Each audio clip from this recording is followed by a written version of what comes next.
देवउठनी एकादशी का व्रत काफी महत्वपूर्ण और फलदायक माना जाता है। हर साल कार्तिक मास के शुक्ल पक्ष तिथि पर देवउठनी एकादशी का व्रत रखा जाता है। मान्यता है, इस दिन भगवान श्री हरि विष्णु अपनी योग निद्रा से जाग जाते हैं। देवउठनी एकादशी व्रत कथा।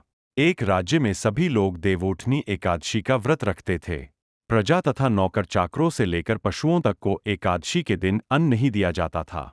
एक दिन किसी दूसरे राज्य का एक व्यक्ति राजा के पास आकर बोला, महाराज, कृपा करके मुझे नौकरी पर रख लें। तब राजा ने उसके सामने एक शर्त रखी कि ठीक है, रख लेते हैं, किंतु रोज तो तुम्हें खाने को सब कुछ मिलेगा, पर एकादशी को अन्न नहीं मिलेगा।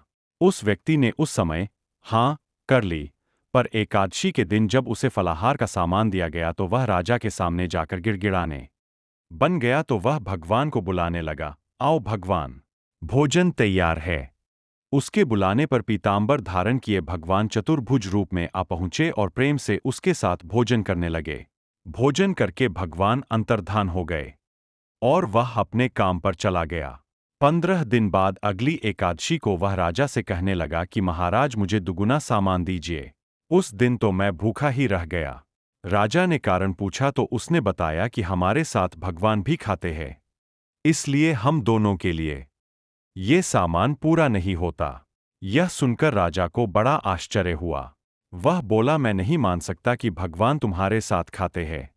मैं तो इतना व्रत रखता हूँ, पूजा करता हूँ, पर भगवान ने मुझे कभी दर्शन नहीं दिए। राजा की बात सुनकर वह बोला, महाराज, यदि विश्वास न हो तो साथ चलकर देख लें। राजा एक पेड़ के पीछे छिपकर बैठ गया। उस व्यक्ति ने भोजन बनाया तथा भगवान को शाम तक पुकारता रहा, परंतु भगवान न आए। अंत में उसने कहा, हे भगवान, यदि आप नहीं आए तो मैं नदी में कूदकर प्राण त्याग दूंगा। भगवान नहीं आए, तब वह प्राण त्यागने के लिए नदी की तरफ आगे बढ़ा। प्राण त्यागने का उसका दृढ़ इरादा जान शीघ्र ही भगवान ने प्रकट होकर उसे रोक लिया और साथ बैठकर भोजन करने लगे। खा पीकर वे उसे अपने विमान में बिठाकर अपने धाम ले गए। यह देख राज सोचा कि व्रत उपवास से तब तक कोई फायदा नहीं होता जब तक मन शुद्ध न हो। इससे राजा को ज्ञान मिला। वह भी मन से व्रत उपवास करने लगा और अंत में स्वर्ग को प्राप्त हुआ। राजा की बात सुनकर वह बोला, महाराज, यदि विश्वास न हो तो साथ चलकर देख लें।